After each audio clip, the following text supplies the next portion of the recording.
Bapak, Ibu, dan saudara sekalian, firman Tuhan akan kita renungkan dari Lukas 12 ayat 47 dan 48 demikian. Adapun hamba yang tahu akan kehendak tuannya, tetapi yang tidak mengadakan persiapan atau tidak melakukan apa yang dikehendaki tuannya, ia akan menerima banyak pukulan. Tetapi barang siapa tidak tahu akan kehendak tuannya dan melakukan apa yang harus mendatangkan pukulan, ia akan menerima sedikit pukulan. Setiap orang yang kepadanya banyak diberi, daripadanya akan banyak dituntut.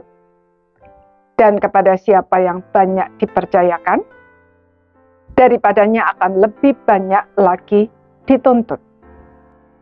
Saudara, dunia mengajarkan agar kita mendapat segala sesuatu sebanyak mungkin tanpa berpikir bahwa semua yang diberikan Tuhan kepada kita adalah titipan yang harus dipertanggungjawabkan.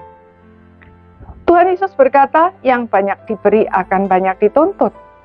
Yang banyak dipercayakan akan lebih banyak lagi dituntut.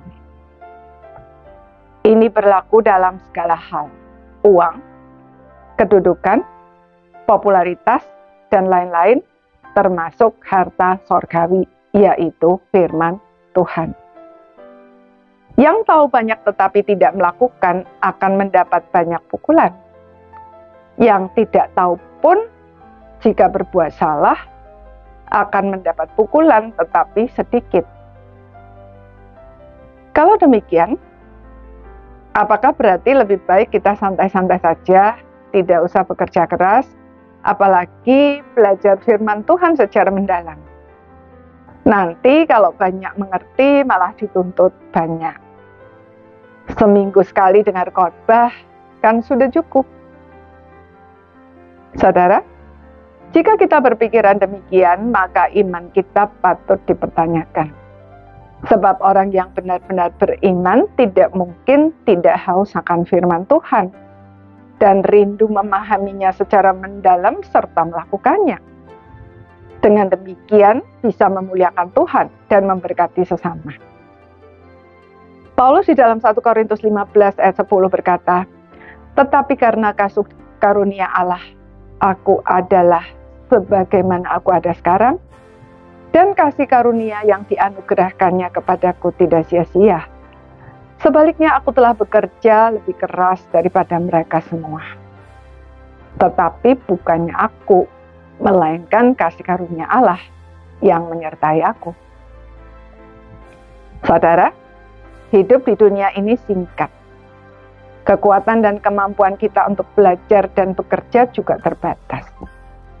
Seiring dengan bertambahnya usia, semua itu akan semakin merosot.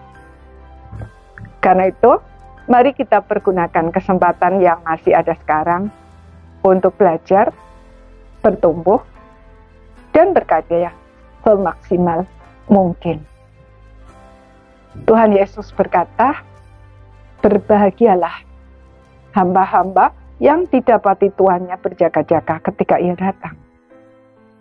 Aku berkata kepadamu, sesungguhnya ia akan mengikat pinggangnya dan mempersilahkan mereka duduk makan, dan ia akan datang melayani mereka." Luar biasa bukan? Anugerah Tuhan. Jadi, mengapa tidak menggunakan kesempatan yang masih ada ini dengan sebaik mungkin? Amin.